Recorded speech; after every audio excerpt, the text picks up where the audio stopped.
తెలంగాణ మంత్రుల WhatsApp media గ్రూపులు hack కావటం కలకలం రేపుతోంది. పలువురు మంత్రుల వాట్సాప్ గ్రూపులు హ్యాక్ చేసి ఏపీకే ఫైల్స్ షేర్ చేశారు సైబర్ నేరగాళ్లు. ఎస్బీఐ ఆధార్ అప్డేషన్ చేసుకోవాలంటూ మెసేజ్లు పంపారు. సైబర్ నేరాల నేపథ్యంలో ఏపీకే ఫైల్స్ ఓపెన్ చేయవద్దని సైబర్ నిపుణులు చెబుతూ ఉన్నారు.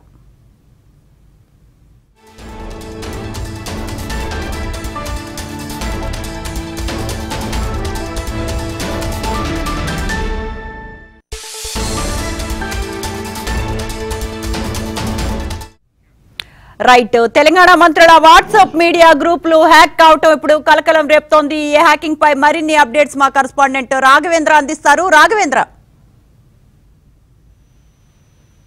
రెచ్చిపోతున్నారు.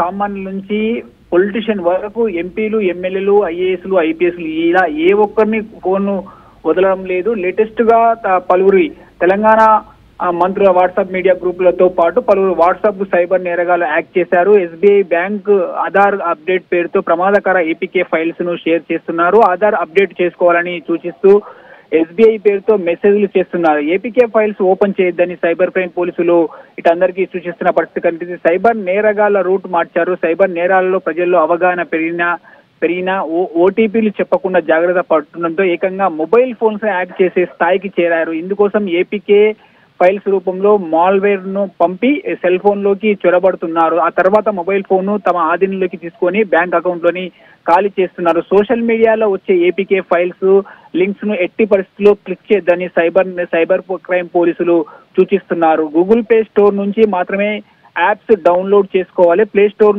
లోను కొన్ని యాప్స్ లను స్కామర్స్ సృష్టించినవి వంటివి స్మార్ట్ ఫోన్ లోని సెట్టింగ్ లోని ఇన్స్టాల్ ఫ్రమ్ అన్నోన్ సోర్సెస్ లో అనే ఆప్షన్ ను డిజేబుల్ చేసుకోవాలి. దీంతో మన అనుమతి లేకుండా యాప్స్ ఇన్స్టాల్ కావు.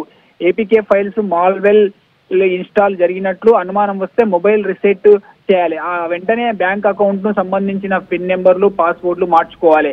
ఇట్లా చేసుకున్న స్కాన్ చేస్తే మొబైల్ డిజైన్ సెక్యూర్ గా ఉంటుంది. వెంటనే 1930 కాల్ చేయాలని చెప్పి పోలీసులు చెప్తున్నారు. ఏపీకే ఫైల్స్ తో పాటు సోషల్ మీడియా గ్రూపుల్లో వచ్చే లింకులు ఓపెన్ చేస్తే ఫోన్ హ్యాకర్ల చేతిలోకి వెళ్తుంది. ఏపీకే వంటి యాప్స్ ను ఇన్స్టాల్ చేస్తే ఓటీపీలు చెప్పకుండా అకౌంట్లు ఖాళీ చేస్తారు. సైబర్ క్రిమినల్స్ బారిన పడిన బాధితుల వెంటనే 1930 హెల్ప్ లైన్ కు కాల్ చేయాలి, లేదా www.cybercrime.government.in ద్వారా ఫిర్యాదు చేయొచ్చని సైబర్ క్రైమ్ పోలీసులు అయితే సూచిస్తున్న పరిస్థితి ఉంది. Right Raghavendra, thanks for the details.